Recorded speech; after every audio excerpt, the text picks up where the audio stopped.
Good evening, good afternoon, good morning, depending on what time you're actually watching this.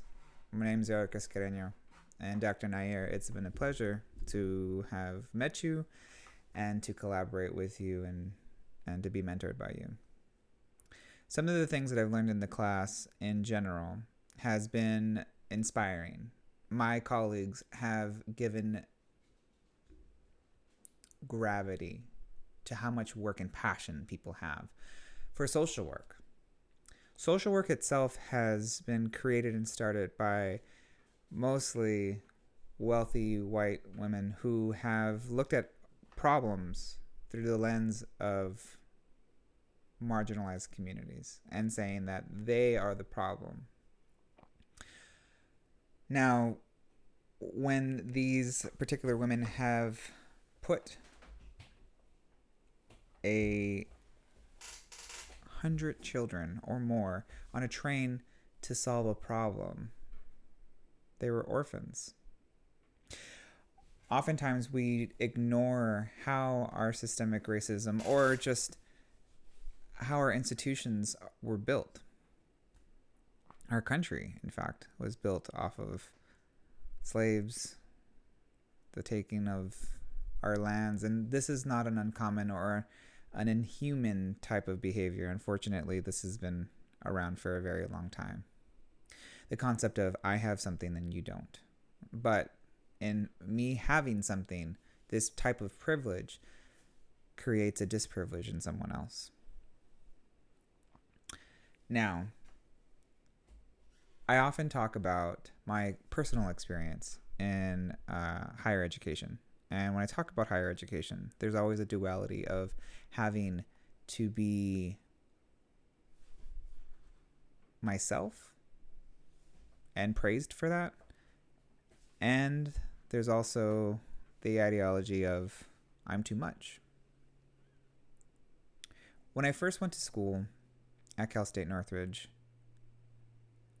I told myself I was an imposter. And then I started to hear things like there's the imposter syndrome.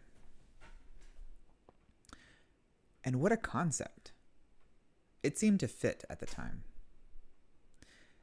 It seemed to give me the idea that for some reason I didn't belong there. And I believe that I didn't belong there in higher education. Not because I was smart, not because I wasn't brilliant in my own right, but the fact that I had to chase after something in order to prove my worth, and that I came from a community that was marginalized. The color of my skin, brown. My background, Native American. My grandfather told me when I had told him that I was accepted into a university that I would become the white devil, and more or less had a discussion with me about how I should be working. Now, I got in trouble later in life, mostly because I had shared that story before, and my grandfather and my family thought it was a way of disrespecting him, regardless of him actually saying that. And regardless of the fact that he's actually also going through an education at a university to become an engineer, an electrical engineer. Despite all that, over multiple generations in my family, they have passed down the same kind of information that the white devil has come and taken our land. The white devil has nothing to offer, and the systems that it creates is nothing but distrust.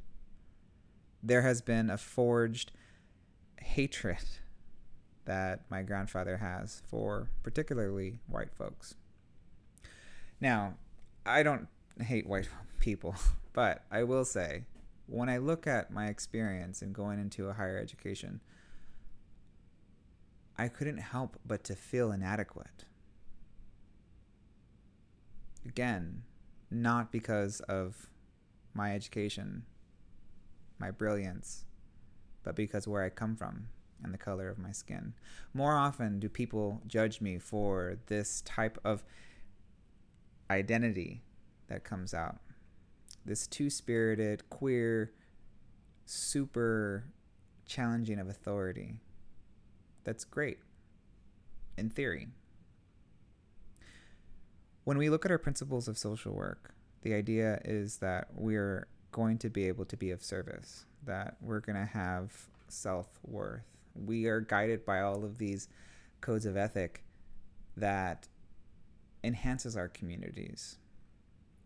But more often than not, I have found that it has driven me from my community with the expectation that I go fix my own community. I have now become an outsider in my own community. The accolades of these diplomas and degrees are all with the price.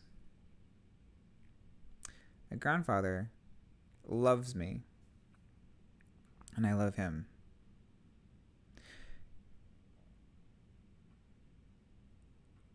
We don't talk about the education part because it's something that's not new.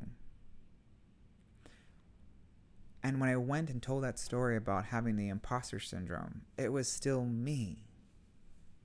Now, let me break this down a little bit differently. I don't like being called resilient. There's no real... That's like saying I'm lucky.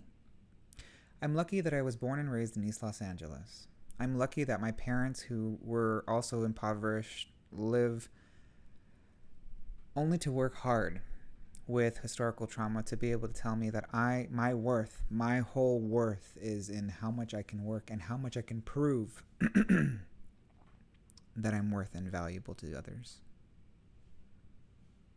That mentality has been with us always, especially of those of color. Now, the imposter syndrome that I'm talking about is just me as a construct that I've now embodied, the idea that I don't belong there. I don't belong in this higher education. And as soon as I said it, the second I said it, universities and professors ate it up. Wow, look at how lucky you are. Look at how resilient you are.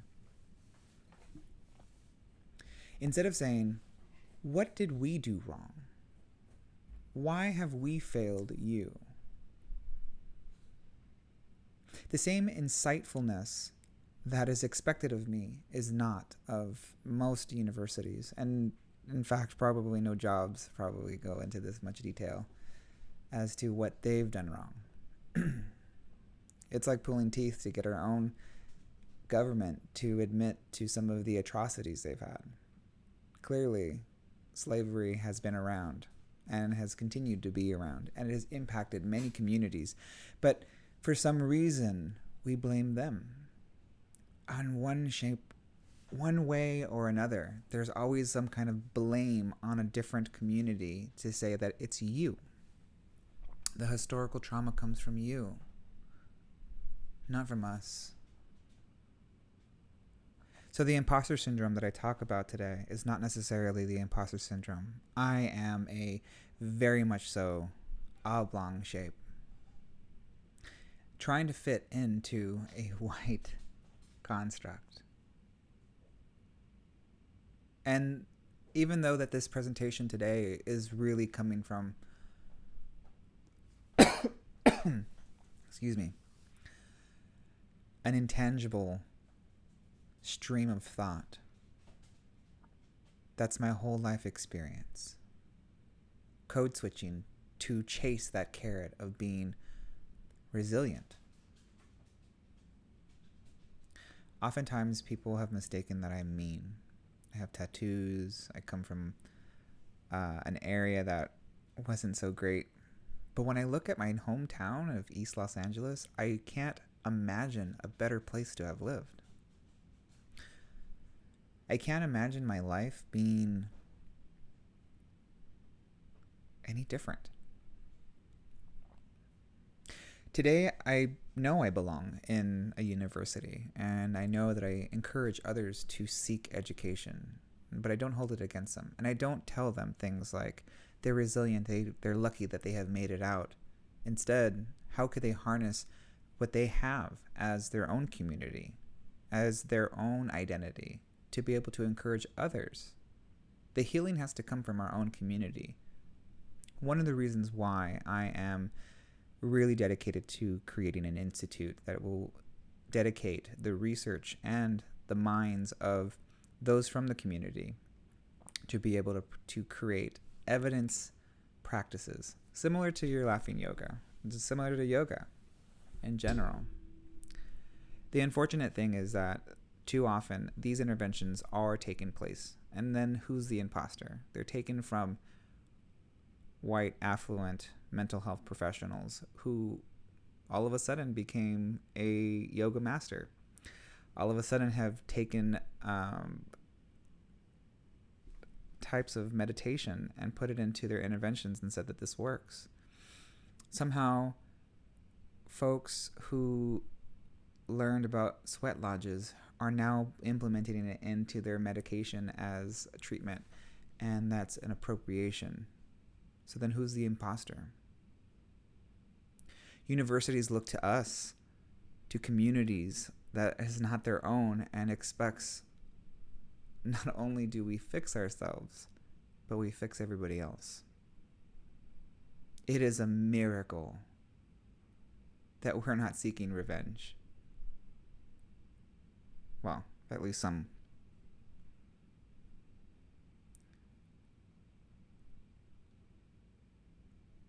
We seek justice. I seek justice. I seek not to be an imposter among people that, and my peers that do not understand me. I try my hardest to hold back half of the things that I have to say, because they're not very constructive. But I will tell you that I know how to present for cisgender white men.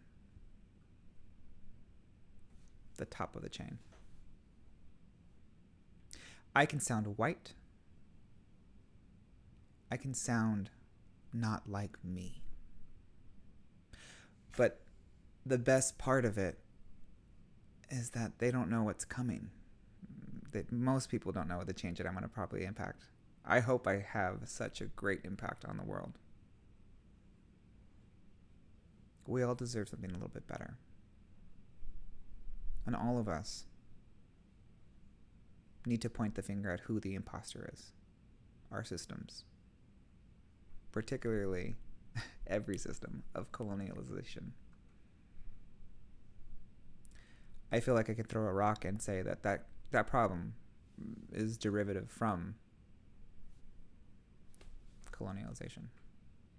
So my interventions hopefully will tackle that. I belong here. Like I said, I'm glad to have met you, and I hope to have a much happier relationship with you as soon as school is over. But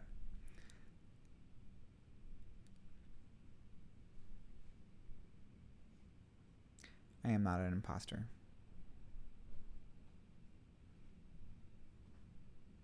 Our communities are not imposters.